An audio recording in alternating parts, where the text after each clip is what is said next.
Maintenant, voyons un autre type de moteur utilisé dans la machine lave-linge. Il s'agit du moteur monophasé à 3 enroulements. Comme vous voyez sur le schéma, nous avons 3 enroulements. Donc l'enroulement 1, l'enroulement 2 et l'enroulement 3. C'est la structure d'un moteur asynchrone triphasé qui sera utilisé en monophasé. Donc comme vous voyez sur le schéma, nous avons les 3 enroulements sont couplés en étoile. Voilà.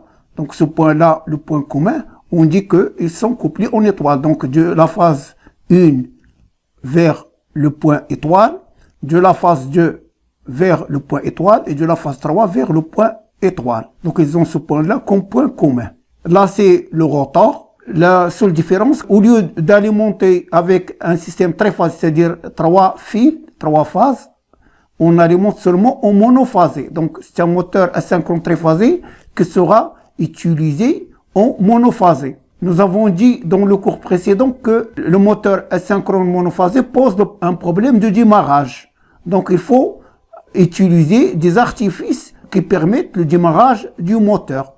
Dans notre cas, nous allons exploiter un des enroulements pour faire démarrer le moteur. Les moteurs monophasés à 2 sens de rotation sont souvent des moteurs triphasés à 3 enroulements, couplés en étoile et branchés comme suite.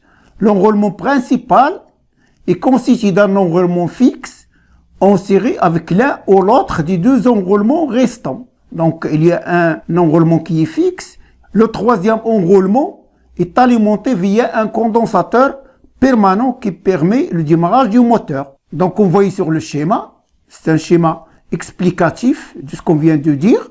Nous avons les 3 enroulements du moteur asynchrone triphasé. Nous avons l'enroulement principal est constitué de 2 enroulements et l'enroulement auxiliaire est constitué par le 3e enroulement qui reste. Donc cet enroulement est monté en série avec un condensateur, comme vous voyez sur le schéma.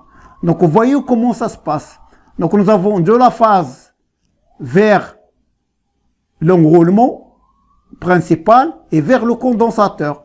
Donc voilà, nous avons les 2 enroulements en rouge constituent l'enroulement principal, ça va vers le neutre, et le condensateur, donc il est alimenté par la phase à travers ce fil-là, puis il est monté en série avec l'enroulement auxiliaire en bleu. Ça c'est contact à 2 directions. Donc ce contact à 2 directions permet de choisir le sens de rotation, soit la rotation à gauche, soit la rotation à droite. Maintenant, pour l'autre sens de rotation, nous changeons le contact dans cette position-là, comme vous voyez sur le schéma. Dans ce cas, l'enroulement principal n'est plus ces 2 enroulements, mais cet enroulement est celui-là.